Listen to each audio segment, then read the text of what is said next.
दोस्तों आज हम एक्सप्लेन करने वाले हैं काफी इंटरेस्टिंग और लेटेस्ट अमेरिकन विच हॉरर मूवी को, जिसका नाम है विजल। ये मूवी काफी भयानक है और इस मूवी के अंदर इतनी भयानक विच है कि आपको देखने में मजा ही आ जाएगा। ये इतनी डरावनी है कि मतलब अगर इंसान इसको देख ले तो अंदर से इंसान की रूह कांप जाए। और सबसे बड़ी बात है कि इस मूवी की एंडिंग बहुत ही ज्यादा नेगेटिव है, मतलब कि इस मूवी के एंडिंग में कुछ भी पॉजिटिव होने वाला बिल्कुल नहीं है। और सबसे इंटरेस्टिंग बात यह है कि अगर आपने टेरिफायर पार्ट 1 और पार्ट 2 देख रखा होगा तो उसी के प्रोड्यूसर और डायरेक्टर ने इस फिल्म को बनाया है, जो कि काफी इंटरेस्टिंग होने वाली है। और हाल ही में मैंने भूल भुलैया 3 को अपने चैनल पे अपलोड किया है, अगर आपने नहीं देखा तो जाकर के जरूर देख लीजिएगा। तो चलिए चलते हैं इस मूवी के एक्सप्लेनेशन की तरफ। तो कहानी की शुरुआत होती है 22 मई 1966 से, जहां पर हम एक लड़के को देखते हैं जिसका नाम एवरी होता है, जो कि अपने रूम के अंदर खेल रहा होता है। तभी उसे उसकी माँ की आवाज आती है, जो कि पीछे से उसको आवाज लगा रही थी। वो अपनी माँ की आवाज सुनकर बाथरूम में जाता है, जहाँ पर वो बेसिन के नीचे वाले कबर्ड को खोलता है और वहां पर उसे उसकी माँ दिखाई देती है, जो उससे कहती है कि उसे भूख लगी है और इसलिए वो उसके लिए कोई स्नैक्स ला करके दे दे। एवरी किचन में जाता है और उसके लिए एक एप्पल लाकर दे देता है और वो सेब को खा लेती है। लेकिन सेब लेने के बाद वो उसे पूछती है कि क्या वो उसके दोस्त के लिए भी स्नैक्स लेकर आएगा। लेकिन तभी वहां पर उसके पिता आ जाते हैं और उसे उससे बचकर रहने के लिए कहते हैं। लेकिन तभी उसकी माँ शॉकिंगली उसको पकड़ लेती है और उसे खाने लगती है, जिसके साथ ही ये सीन कट हो जाता है। और अब हम पहुंच जाते हैं 3 जनवरी 1987 में, जहां पर हमें एक अपोलो नाम की डॉक्यूमेंटेरियन को दिखाया जाता है, जो कि एक डॉक्यूमेंट्री शूट करने के लिए हेरोल्ड बीम्स नाम के आदमी के पास आता है। और वो उसी परिवार के साथ हुए हादसे पर एक डॉक्यूमेंट्री बनाने के लिए आया था। और यहाँ पर वो उसे पानी पिलाता है, जहाँ हमें पता चलता है कि डॉक्यूमेंट्री शूट होने वाली है हेरोल्ड और उसके बेटे पर। दरअसल उसकी बीबी और उसके बेटे की कुछ सालों पहले मौत हो गई थी, जिसकी वजह से सभी लोग हेरोल्ड को ही कातिल समझते थे। इसीलिए हेरोल्ड ने अपोलो का सहारा लिया ताकि लोगों को सच का पता चल जाए। हेरोल्ड अपोलो को एडवांस में पे कर देता है, जिसके बाद ये लोग अपने काम पर लग जाते हैं और हेरोल्ड एक चेयर पर बैठ जाता है। और जिसके बाद अपोलो कैमरा लेकर तैयार हो जाता है और उसके बाद रिकॉर्डिंग स्टार्ट हो जाती है, जहां पर हेरोल्ड अपना इंट्रोडक्शन देता है और उसके बाद उसी दिन की बात करता है जब उसकी बीबी और बेटे की मौत हुई थी। आज वो सारी दुनिया को बताने वाला था कि उसकी बीबी और उसके बेटे की मौत का जिम्मेदार वो बिल्कुल भी नहीं है। और आज वो अपनी सारी कहानी को पूरा डिटेल में सभी के लिए बताने वाला था और इसीलिए वो अपोलो को अपने साथ बेसमेंट में लेकर जाता है। और वो कहता है कि आज से बहुत साल पहले उसने अपनी बीबी की लाश को इसी बेसमेंट में पहली बार देखा था। वो कहता है कि कुछ टाइम पहले मैं किसी काम से घर से बाहर गया था, लेकिन जब मैं घर वापस आया तो मैं देखता हूँ कि मेरी बीबी की डेड बॉडी इसी बेसमेंट में पड़ी हुई है। उसका चेहरा काफी भयानक लग रहा था,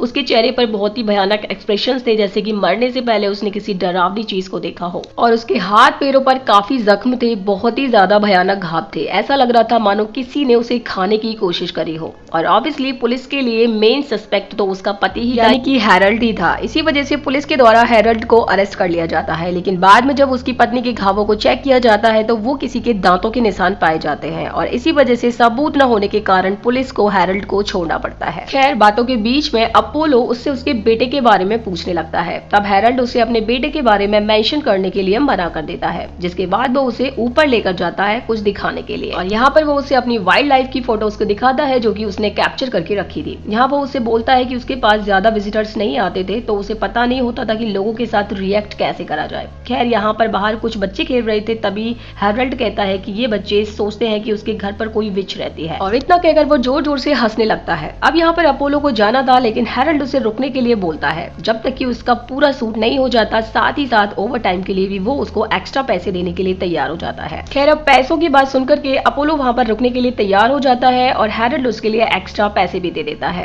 खैर हम उसके बाद देखते हैं अपोलो अपने कैमरे की रिकॉर्डिंग को चेक करने लगता है, जो कि उसने कैमरे से शूट की थी बेसमेंट के अंदर। वो उसे स्लो मोशन करके देखता है कि तभी उसे हेरोल्ड के पीछे कोई दिखाई देता है। अब जैसे वो उसकी ब्राइटनेस को हाई करता है और देखता है कि उसके पीछे कोई खड़ा है। अब इससे पहले कि वो कोई रिएक्ट कर पाता, उससे पहले ही हेरोल्ड उसे अपने पास बुला लेता है, क्योंकि उसके पास कुछ फिल्म की रील थी जो कि वो अपोलो को दिखाना चाहता था। असल में उसके अंदर वो वीडियो था जो हेरोल्ड ने अपनी मरी हुई बीबी का शूट किया था। अब वो दोनों बैठकर उस वीडियो को देखने लगते हैं और यहाँ पर हैरान कर देने वाली बात ये थी कि हेरोल्ड अपनी बीबी की इस बदतर हालत को देखकर बहुत ही तेज हंस रहा था, यानी कि मुस्कुराने लग रहा था। साथ ही साथ वो अपोलो को बताता है कि लोगों को लगता है कि उसके घर के नीचे एक बिच रहती है जो कि इंसानों को खाती है। और ये सारी चीजें देखकर और सुनने के बाद अपोलो को कुछ होने लगता है और वो वहीं पर बेहोश हो जाता है। जिसके बाद अपोलो की आंख खुलती है तो वो खुद को बंधा हुआ पाता है। यहाँ पर उसके पास हेरोल्ड भी होता है, जो कि किसी लड़की से मिलता है और कुछ बात करता है, जिसके बाद वो लड़की वहां से चली जाती है। इसके के बाद अपोलो उससे कहता है कि उसे यहाँ से जाना है। तब हैरोल्ड आकर उसे बताता है कि उसके किचन में जो भी खाने का सामान था यानी कुकीज, सूप, उनमें ड्रग्स था, लेकिन अपोलो ने तो कुछ खाया ही नहीं था। तभी हैरोल्ड उसे बताता है कि जो पानी उसने पिया है उसमें भी कुछ ड्रग्स मौजूद है, जिसकी वजह से वो बेहोश हो गया। हैरोल्ड उसे आगे बताता है कि उसे चूज किया गया है और उसने उसे चूज किया है। हैरोल्ड उससे कहता है कि वो अपने आप को बीजर बोलती है और वो इस घर के नीचे हैरोल्ड के आने से पहले से ही रह रही है और उनके सैक्रिफाइसेस की वजह से वो यहाँ पर कई सालों से जिंदा है और वो आगे भी रहेगी और वो जिंदा इंसानों का मांस खाती है और हर 300 साल में एक बच्चे को जन्म देती है। आगे हैरोल्ड उससे कहता है कि उसने अपनी जिंदगी में बहुत सारे सैक्रिफाइसेस दिए हैं, जिनमें से उसकी बीवी जेन भी है। बीजल ने जेन की बॉडी को कुछ दिनों तक खाया भी था, जो कि देखना हैरोल्ड के लिए बहुत ही ज्यादा मुश्किल था, लेकिन बाद में उसे ऐसे रहने की आदत हो गई और उसने ऐसे ही रहना सीख लिया और अब उसके ऊपर बीजल की रिस्पॉन्सिबिलिटी आ गई है उसे फीड करने की। दरअसल इस काम को करने के लिए उसका साथ एक और लेडी दे रही थी, यानी कि यही लेडी जो कि अभी आई थी और ये लेडी हैरोल्ड की दूसरी बीवी होती है जो कि उसके साथ मिलकर उसके साथ काम करती है। तभी हम देख पाते हैं कि हैरोल्ड की आंखें चेंज हो जाती हैं, जिससे हमें ये पता चल जाता है कि हैरोल्ड असल में उस बिच का सर्वेंट है। खैर यहाँ पर हम देखते हैं कि अपोलो को बहुत ही ज्यादा गुस्सा आता है और वो हैरोल्ड के गले में स्क्रू ड्राइवर घुसा देता है, जिसकी वजह से हैरोल्ड वहीं पर गिर जाता है और मरने लगता है। लेकिन तभी अंदर से वहां पर वो बिच आती है जो कि अपोलो का सर उखाड़ कर उसे मार डालती है और इसके चलते होता ये है कि यहाँ पर हैरोल्ड मारा जाता है और अब यहाँ पर जो उसकी दूसरी बीवी होती है जिसको हम मिसेस बीम्स बोलेंगे, वो अकेली रह जाती है। खैर उसके बाद हमारा सीन शिफ्ट होता है 20 नवंबर 2003 की तरफ, जहाँ पर हम एक नाओमी नाम की नर्स को देखते हैं जो कि हैरोल्ड बीम्स के घर आती है। दरअसल मिसेस बीम्स अभी भी यहीं पर रहती है, लेकिन उसकी हालत अब काफी खराब हो गई है, इसीलिए यहाँ पर अब नाओमी आई थी उसकी केयर टेकर बनकर। वो यहाँ पर शार्ले नाम की लड़की के रिप्लेसमेंट में आई थी। शार्ले थी वो पहले मिसेस बीम्स की केयर टेकर थी, पता नहीं किसी रीजन की वजह से वो उन्हें छोड़कर चले गई थी और उसी की जगह पर अब यहाँ पर नाओमी उनकी केयर टेकर बनकर आई थी। खैर यहाँ पर नाओमी आती है और मिसेस बीम्स से मिलती है। उसको देख करके मिसेस बीम्स काफी अजीब सी स्माइल देती है, जिसको देखकर नाओमी कहती है कि आपकी स्माइल काफी प्यारी है। खैर उसके बाद वो उनके लिए खाना लेकर आती है और उस खाने को मिसेस बीम्स बिल्कुल भी नहीं खाती है। खैर उसके बाद वो उनका चेकअप करती है। चेकअप करने के दौरान उसको जमीन पर एक टेप रिकॉर्डर मिलता है जो कि शायद शार्ले का होगा। वो रिकॉर्डर को नाओमी अपने पास रख लेती है, जहाँ पर वो मिसेस बीम्स को सुलाकर वहां से चले जाती है। तभी उसे कुछ आवाज आने लगती है तो वो जल्दी से जाकर मिसेस बीम्स को चेक करती है और यहाँ पर हम देख पाते हैं कि मिसेस बीम्स अजीब अजीब सी बातें बड़बड़ा रही थी। वो कहती है कि उसे वो ले गई पहले लिंडा को फिर शार्ले को भी। यहाँ पर हम समझ पाते हैं कि चार्लेट से पहले भी यहाँ पर कोई लिंडा नाम की केयर टेकर रही होगी और अब ऑब्वियस सी बात है कि फिलहाल उसकी बातें नाओमी को समझ में नहीं आ रही थी और इसीलिए वो वहां से चले जाती है और जाकर के उसी टेप रिकॉर्डर को सुनने लगती है। तो वो टेप रिकॉर्डर शार्ले का ही था। उसमें शार्ले कहती है कि उसकी पेशेंट मिसेस बीम्स के साथ कुछ अजीब हुआ था। दरअसल मिसेस बीम्स की हालत काफी ज्यादा खराब हो गई थी, इतनी ज्यादा कि उसने खाना खाना तक छोड़ दिया था। तभी डॉक्टर ने भी ये कह दिया था कि अब मिसेस बीम्स के पास ज्यादा टाइम नहीं है, यानी कि अब उनकी मौत होने वाली है। उसी रात वो बीम्स के कमरे में जाती है तो वो उसके मुंह से कुछ डरावनी बातें सुन लेती है। वो अपने आप से कह रही थी कि उसी की वजह से लिंडा को चोट पहुंची है और उसका वही कारण है और साथ ही साथ मिसेस बीम्स किसी से बात भी कर रही थी। सोते हुए नाओमी उस रिकॉर्डिंग को काफी ध्यान से सुनती है जिसमें मिसेस बीम्स कहती है कि बस एक ही बहुत है और वह अब किसी को नुकसान नहीं पहुंचा सकती और रिकॉर्डिंग के अंदर वो जो दूसरी डरावनी आवाज होती है वो मिसेस बीम्स से कह रही होती है कि उसे शार्ले भी चाहिए और यहाँ ये रिकॉर्डिंग बंद हो जाती है। और अब पूरे मामले को समझने के लिए और सारी बातों को जानने के लिए नाओमी मिसेस बीम्स को सुलाकर उनके पास रिकॉर्डर रख देती है ताकि नींद में वो जो कुछ भी बोलेगी वो रिकॉर्ड हो जाएगा, जिसके बाद वो सुनकर अंदाजा लगा सकती है कि आखिर इस घर के अंदर और मिसेस बीम्स के साथ क्या प्रॉब्लम है। और अब वो रिकॉर्डर को ऑन करके सोने के लिए चले जाती है। थोड़ी देर के बाद जब उसकी आंख खुलती है तब उसके सामने मिसेस बीम्स होती है जिसकी आंखें सफेद हो चुकी थी और उसे देखकर लग रहा था कि वो पोजेस्ड हालत में है, लेकिन यह बस एक उसका नाइटमेयर था। खैर उसके बाद वो उसी रिकॉर्डर को उठाती है और सुनने लगती है जिसके अंदर मिसेस बीम्स कह रही थी कि अब बस बहुत हो गया है, अब ये लास्ट लड़की है और वो उसी से फीस्ट कर ले। तभी उस रिकॉर्डर से एक डरावनी आवाज आती है जो कि नाओमी को हेलो कह रही थी और इसी बीच घर के अंदर अचानक से हलचल होना शुरू हो जाती है। नाओमी इधर उधर देखने लगती है लेकिन उसे कुछ भी नहीं मिलता। तब वो बेसमेंट में चेक करने जाती है क्योंकि वहां से उसे कुछ आवाज आ रही थी जो कि मिसेस बीम की थी, जो कि हेल्प के लिए आवाज लगा रही होती है। नाओमी नीचे जाकर चेक करती है जहां पर उसे लिंडा और चार्लेट के आईडी कार्ड्स भी मिल जाते हैं, जिससे कि वो समझ जाती है कि उनके साथ मिसेस बीम्स ने ही कुछ गलत किया है। लेकिन अब जानते हैं कि ये काम वीजल का था और यहाँ पर वो अपने आसपास किसी को भी सेंस कर रही होती है, तो वो वहां से भागने लगती है क्योंकि वो काफी डर गई थी। खैर अब वहां पर स्टेयर्स पर उसे एक छोटा सा दरवाजा दिखाई देता है जिसके अंदर वो चले जाती है,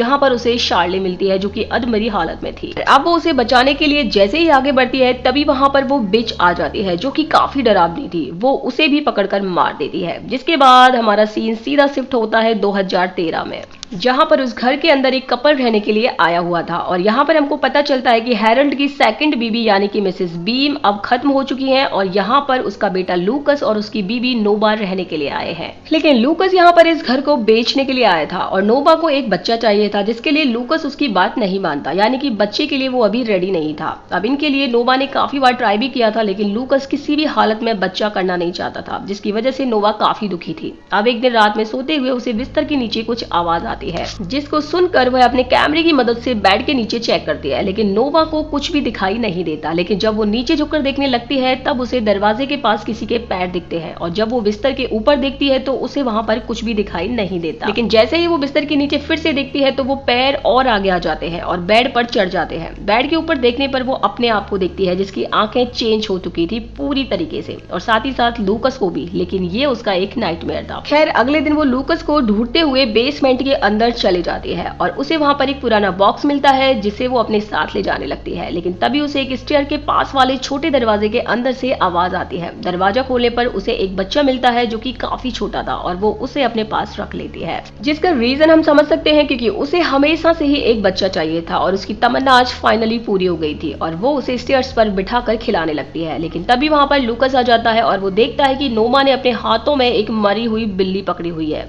जब यहाँ पर हमें पता चलता है कि वो कोई बच्चा नहीं था बल्कि एक मरी हुई बिल्ली थी। लेकिन यहाँ पर नोवा को तो वो बच्चा दिखाई दे रहा था और लूकस जाकर उसे फेंक देता है और वो उसको समझाता है कि वो बिल्ली है ना कि कोई बच्चा, यानी कि उसकी दिमागी स्थिति अब खराब हो रही थी और ये सब कुछ किसी और का करा धरा नहीं था बल्कि ये सब कुछ वो बिच यानी बीजल ने किया था। अगले सीन में लूकस को नोवा बदली बदली नजर आ रही थी और यहाँ पर हम ये नोटिस कर पाते हैं कि लूकस नोवा का कैमरा चेक करता है जिसमें पिछली रात की वीडियो थी जिसके अंदर वो दोनों इंटीमेट हो रहे थे। लूकस को कुछ भी समझ में नहीं आ रहा था क्योंकि ऐसा तो कुछ भी उन दोनों के बीच हुआ ही नहीं था और इसीलिए वो नोवा के पास जाकर के उसे पूछता है तो नोवा ये बताती है कि उन्होंने कल रात को किया था, लेकिन लूकस को ऐसा कुछ भी याद नहीं था। अब लूकस सभी बेसमेंट को चेक करता है क्योंकि आखिरी रात नोवा वहीं पर थी। अब वहां पर उसे एक कैमरा मिलता है जिसको लूकस ऊपर ले आता है और वह उसकी वीडियो रिकॉर्डिंग देखता है जिसके अंदर जेन की मौत की वीडियो और उस बिच की वीडियो थी। लूकस समझ नहीं पा रहा था कि आखिर ये सब है क्या और अब इस वीडियो को जैसे ही वो आगे बढ़ाता है तो यहाँ पर वीडियो और भी क्रिपी हो जाती है। यह देखकर लूकस बहुत ज्यादा डर जाता है और वो नोवा को कहता है कि उन्हें यहाँ से निकलना होगा, लेकिन नोवा वहां से जाना नहीं चाहती थी। इसी बीच किसी का कॉल आता है जो कि उनका वह घर खरीदना चाहता था, जिस पर लूकस बहुत खुश हो जाता है और अब रात को लूकस और नोवा साथ में होते हैं जहां पर लूकस उससे कहता है कि वो लोग पेरिस मूव कर जाएंगे। उसकी बात सुनकर नोवा रोमांटिक होने लगती है, लेकिन नोवा अचानक से लूकस पर हमला कर देती है। लेकिन ये सब लूकस का एक सपना था। जिसके बाद वो सुबह उठने पर नोवा को देखता है जो कि उसे स्टैब करके मार देती है और यहाँ पर हम देख पाते हैं कि नोवा प्रेग्नेंट भी थी और आपको समझ में आ गया होगा कि यहाँ पर आखिर हुआ क्या था। सो मे बी यहाँ पर 300 साल पूरे हो गए थे और हर 300 साल में उस बिच को एक बच्चे को जन्म देना होता था, तो वो किसी इंसान को ही पजेस करके उसके पार्टनर के साथ इंटीमेट होती थी और सेम चीज नोबा के साथ भी हुई थी, यानी कि बिस्तर के ऊपर जब उन दोनों की आंखें सफेद हो गई थी तो वो सपना नहीं था, वो एक रियलिटी थी। इन दोनों को ही उस बिच ने पजेस करके दोनों को इंटीमेट करवाया ताकि नोबा प्रेग्नेंट हो जाएगी और वो बच्चा उस बिच को मिल जाएगा। अब आप ये सोचेंगे कि आखिर उस बच्चे का वो करेगी क्या, तो शॉकिंगली हम ये देख पाते हैं कि कुछ दिनों के बाद नोबा ने एक बच्चे को जन्म दिया था जिसको वो बिच खा रही थी। हाँ, असल में वो उस बच्चे को खाकर खुद को जवान रखती थी और खुद की शक्तियों को बढ़ा देती थी। जिसके बाद समय और आगे बढ़ता है और यहाँ पर अब हम एक परिवार को देख पाते हैं एंड आई बिलीव कि यहाँ पर नोवा खत्म हो गई होगी, पर ये परिवार उस घर के अंदर रहने के लिए आया था, यानी कि अब उस बिच को नए लोग मिल गए थे जिनको मारकर वो अब खाने वाली है। और बूम, इसी के साथ ये मूवी यहीं पर खत्म हो जाती है। तो दोस्तों, ये थी विजल फिल्म की कहानी। उम्मीद करती हूँ कि आप सभी को पसंद आई होगी। मूवी का कॉन्सेप्ट काफी इंटरेस्टिंग था, देखने में मजा आता है, प्रॉपर हॉरर मूवी है। और अब इस फिल्म के अंदर हमको एक बिच के बारे में भी बताया गया है जिसका नाम बीजल था, जो कि घर के बेसमेंट में बहुत सालों से या फिर कहें पता नहीं कितने ही सालों से रह रही थी। बीजल बेसिकली लोगों के क्लेश के ऊपर जिंदा रहती थी। वो हर 300 साल में एक कपल को पोजेस करके उनसे एक बच्चा पैदा करवाती थी, जिसके चलते वो उसे खा जाया करती थी और खुद को अमर रखती थी। और ये चीजें पहले से ऐसे ही चलती आ रही थी और आगे भी ऐसे ही चलती रहेंगी। और इसी के साथ ये मूवी यहाँ पर खत्म हो जाती है। तो दोस्तों, अगर आपको ये मूवी पसंद आई हो या इस मूवी का कॉन्सेप्ट अच्छा लगा हो तो आप वीडियो को लाइक जरूर कर देना। अगर चैनल के ऊपर नए हैं तो सब्सक्राइब जरूर कर लीजिए। तो अब हम आपको आगे वीडियो में मिलने वाले हैं डोंट कम होम। ये जो वेब सीरीज है नेटफ्लिक्स पर अभी रिलीज की गई है, बहुत ही शानदार हॉरर वेब सीरीज है। स्टार्टिंग में आपको हॉरर लगेगा, लेकिन बाद में ये वेब सीरीज आपके दिमाग को ऐसे घुमा के रख देने वाली है जैसा आपने सोचा भी नहीं होगा। बहुत ही इंटरेस्टिंग है। तो अगली वीडियो में हम इसी को एक्सप्लेन करेंगे। तब तक के लिए बाय बाय।